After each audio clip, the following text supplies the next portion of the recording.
যে একটা ক্লাসে কয়জন ছাত্র? একজন খুব জুয়েল ছাত্র। এই ছাত্রটা 6 বার খাতা লিখে পরীক্ষায় বসে লিখবার লেগে মোট লেখা হচ্ছে। আর একটা ছাত্র দুর্বল, ওই খালি কলম কামড়াচ্ছে।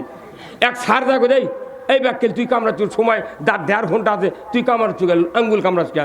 করছে স্যার পড়িছি কিন্তু স্কুলে ক্লাসে ঢুকে একটাও মনে নেই।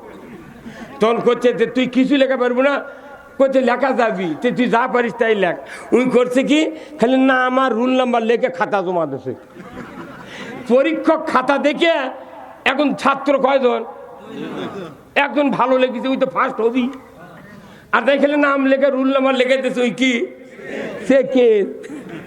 এবার বাংলাদেশে জামাত আর বিএনপি 2 জন ক্লাসের ছাত্র। ছাত্র কয়জন? 2 জন। ময়না ওনাদের শক্তি আছে, টাকা আছে, পয়সা আছে, ক্ষমতা আছে, বারবার ক্ষমতার গেছেন, ওনাদের কায়দা কৌশল জানা আছে। আমরা তো জীবনেও যাইনি, আমরা লেখপারই পারি না, খালি না আমার রুল নাম্বার কোনো রকম লেখপার পারি। আমরা যদি না আমার রুল নাম্বার লেখে দিই জমা দিই, তাও সেকেন্ড লেওয়ার মরদ বাংলাদেশি না।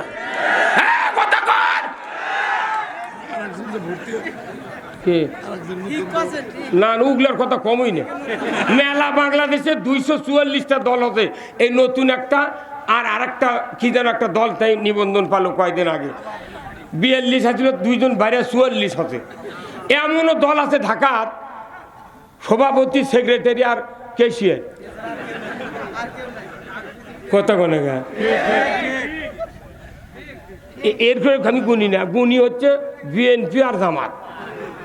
কতক্ষণ টাকা? এখন যদি এনারা 2 ছাত্র যদি একই ক্লাসে বসে ঠিক মতো পরামর্শ করে যদি এরা যদি আগাবেন না পারে, তাহলে 2 জন টানাটানি করে একজন ধরছে বাঁয়মুড়া ধরছে জামাত, ডানমুড়া ধরছে বিএনপি। ধরার পর টানাটানি হচ্ছে। এই টিস্যুর এই পচা দড়ি থাকবি, যখন 2 জন টানের সাথে মধ্যে ছিঁড়ে দেবি, বিএনপিও মাথা ঠাংনা খাওয়া পড়বি, জামাতও উল্টে পড়বি। এর মধ্যে আওয়ামী লীগ আছে 5-7 বারে। খালেদার সাথে যদি কথা কইতে চাও তাহলে হেলাল ভাইয়ের সাথে সম্পর্ক করো।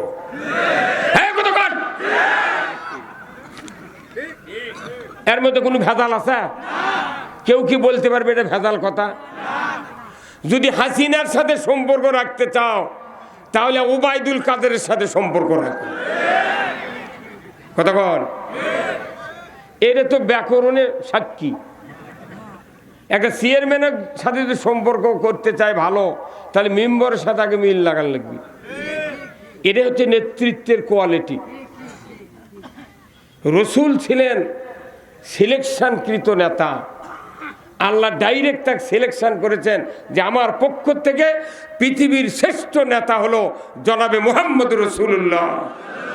এই হুজুর কথা কোন টাকা জোরে কোন? ঠিক না, মঞ্চের লোক বলা রাখবি ঠিক। ওগুলো লোকের ঠিক দিয়ে বলে লাভ হবে না। কি রাত যতই বেশি হোক আমাকে শুনতে হবে কথাগুলো। আমি খুব নৈবেত্তিকারে বক্তৃতা দেব। আমার সাইফুল ভাই সুন্দর কথা বলে গেছেন, মুত্তাকি হওয়ার গুণ আর মুমিন হওয়ার গুণ আর আলেম ওলামা হওয়ার গুণ। ওর সাথে যদি আরেকটা কথা উনি বলতেন যে সৎ নেতৃত্ব গুণ কি, তাহলে কথাটা ফুল হতো। কিন্তু ওনার মনের মধ্যে ওটা হসে, কিন্তু কয়নি ইচ্ছে করে।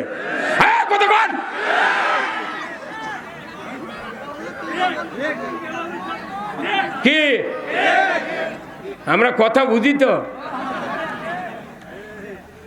কথা 3টাই হওয়া লাগবে একসাথে।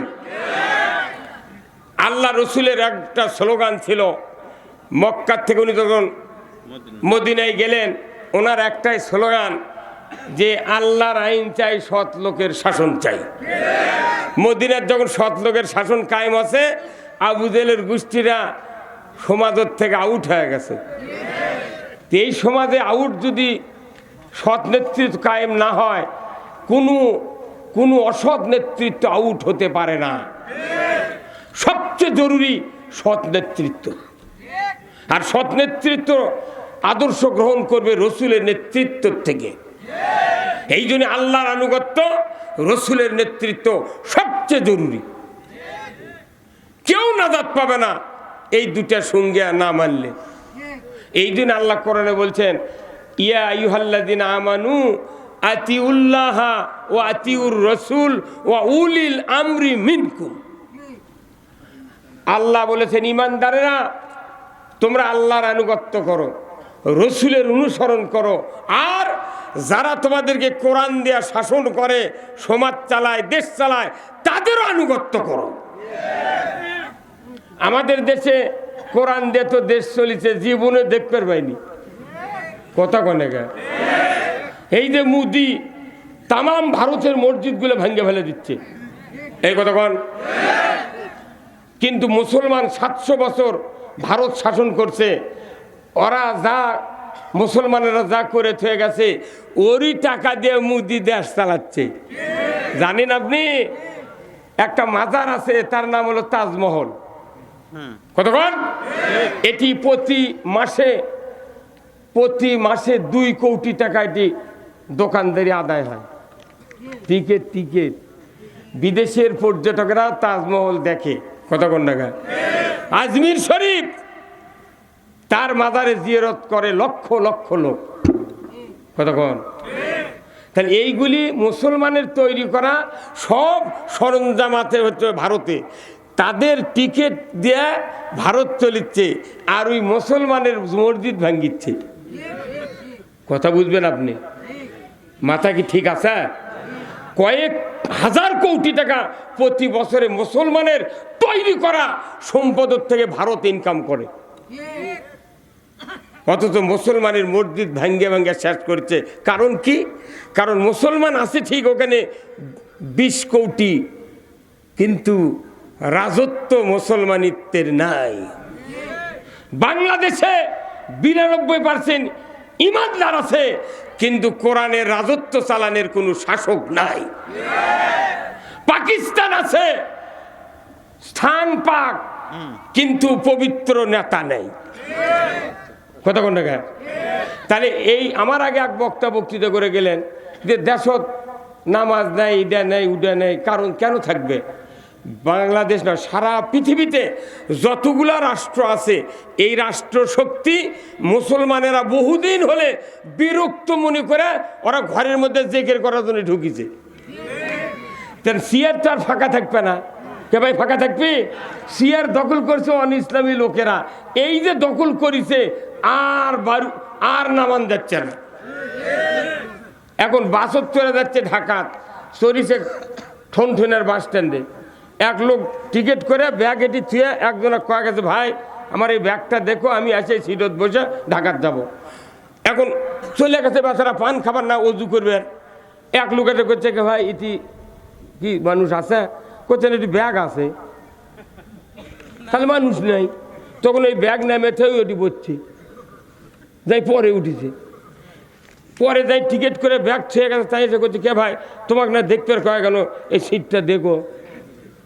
করছে না, তুমি উঠে গেছো। ওই লোক এসে কছে, ভাই এটি কি মানুষ আছে? করছে মানুষ নেই, ব্যাগ আছে। সেদিন আমি ব্যাগ ছুঁয়ে আমি বসেছি। তো করছে, তাহলে তুমি ওঠো। করছে না, মেলা দেরি আছে। হ্যাঁ কথা কর, ওই তো মানুষের কথা কয়নি, ওই কথা ব্যাগের কথা। ব্যাগ সরে চড়েছি, ঢাকা পর্যন্ত গেছ, নামাতে পারেনি।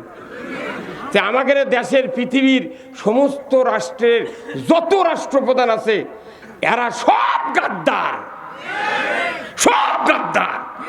কিয়ামত পর্যন্ত যদি বাংলাদেশের মোট মানুষ তবলিগ করে, মোট মানুষ জামাত ইসলাম করে, মোট মানুষ হজ করে, মোট মানুষ যদি পীর হয়, মোট মানুষ যদি শ্রোতা হয়, সব যদি বক্তা হয়, সব যদি মৌলবি হয়, এদেশে শান্তি হবে না। খালি মাত্র 151 জন লোক খালি ভালো বানালে এই দেশ হবে জান্নাত।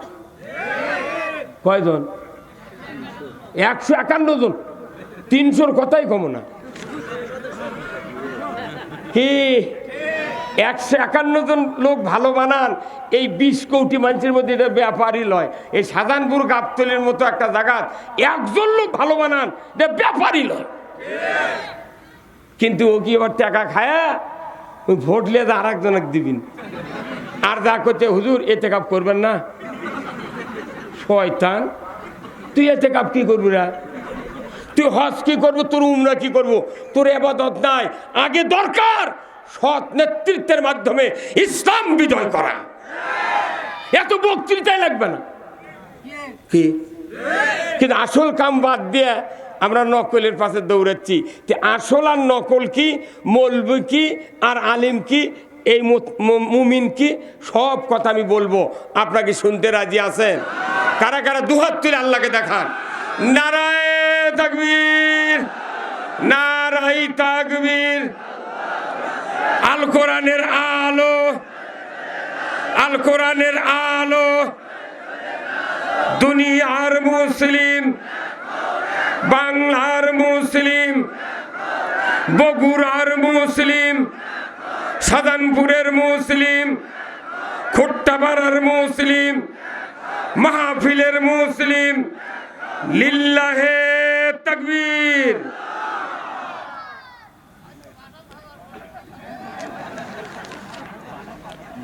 আলহামদুলিল্লাহ, আজকের এই কোরআনের মাহফিলের সম্মানিত সভাপতি সাহেব বিশিষ্ট রাজনীতিবিদ, দীর্ঘদিনের রাজনৈতিক অঙ্গনে কাজ করছেন।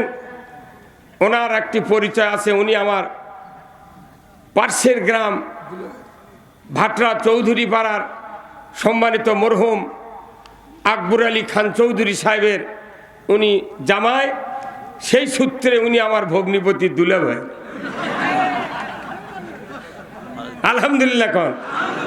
আল্লাহ ওনার হায়া কুমুল্লা দান করুক, বলুন আমিন। শহর সভাপতি আলহাজ মোহাম্মদ মাহমুদুর রহমান, অবসরপ্রাপ্ত পরিচালক নেকটার আছেন। উনি চলে গেলেন কে? মোহাম্মদ আব্দুর রহিম, বিভাগীয় প্রধান ইসলামী স্টাডিজ, সুখানপুকুর সৈয়দ আহমেদ কলেজ, গাবতলী, বগুড়া। আলহামদুলিল্লাহ, উনি যে কলেজে থাকেন ওই কলেজের প্রিন্সিপাল আমার নাতি টফি। টফি আমার নানার আপন খালাতো ভাই, ওনার নানা মরহুম শরাফত আলী চেয়ারম্যান, তারই উনি নাতি, উনিও আমারও নাতি। এরপরে মোহাম্মদ মমতাজুর রহমান, পেশ ইমাম, অত্র মসজিদ। এই মুরব্বিক আল্লাহ হায়া কুমুল্লা দান করুক, বলুন আমিন। ওনার বয়স হয়ে গেছে, আমি চেম্বার থেকে শুনলাম উনি নুরুল আলম আনসারের মতো টান দিবার চায়, কিন্তু ওইটা আপনি উঠে বলছেন ওরে বাপরে কি। উনি খালি যদি আমার মনে যৌবন বয়সে 2-4টা মাইকের ইউনিট হয়নি, এই কতক্ষণ টাকা নুরুল আলম আনসারির টান মারিছে, কিন্তু বয়স বৃদ্ধের কারণে উনি ওনার মনের ভাব ব্যক্ত করতে পারেন নাই, কিন্তু উনি খুব মজার কথা বলেছেন, আমি শুনেছি। আল্লাহ ওনাকে জীবন যতদিন আল্লাহ রাখেন, ওনাকে যেন সুস্থ অবস্থায় চলার তৌফিক দেন। আজকের মাহফিলের প্রধান অতিথি মোহাম্মদ অ্যাডভোকেট মাহবুবুর রহমান, বিএনপি চেয়ারপারসনের উপদেষ্টা, সাবেক মেয়র, বগুড়া পৌরসভা। আলহামদুলিল্লাহ, প্রধানমন্ত্রী যাদের উপদেশ নিয়ে চলে, তাহলে প্রধানমন্ত্রীর উপর জ্ঞান আছে এনাদের কতক্ষণে জ্ঞান। হ্যাঁ, আবার আমাকে এখন অন্তর্বর্তীকালীন সরকার ডক্টর ইউনূস, তারই মধ্যে একটা উপদেষ্টা আছে, নাম বলবো না, যারা ফেসবুক দেখেছেন তারা হয়তো বুঝতে পারবেন। এমন একটা উপদেষ্টা জানাজাত খারাপ হচ্ছে, বাঁ হাত উপরে দেশে কথা কয় না, বারে বাম হাত দেশে উপরে, কালা ষোলো জানে নামাজ পড়তে ডান হাত উপরে দেয় কি ভাই, আর উই দেশে তাহলে যে লোক নামাজে বাম হাত উপরে দেয়, ই যে কতখানি উপদেশ দিবি, কথা কয় না বারে। হ্যাঁ দেখে, আরে ভাই আপনি আবার সার্চ দেন, আমি না দেখে কোনো কথা বলি না। হ্যাঁ, আমরা চাচ্ছি এদেশে সবাই বাস করব শান্তি মতো, অশান্তি যাতে না আসে। তাহলে অশান্তির দূরকরণের সবচেয়ে বড় মহা হাতিয়ার হলো কোরআন। এই কোরআন ছাড়া দুনিয়ার কোনো রাজনীতিবিদ, কোনো শাসক, কোনো রকমের নেতা, কোনো আলিম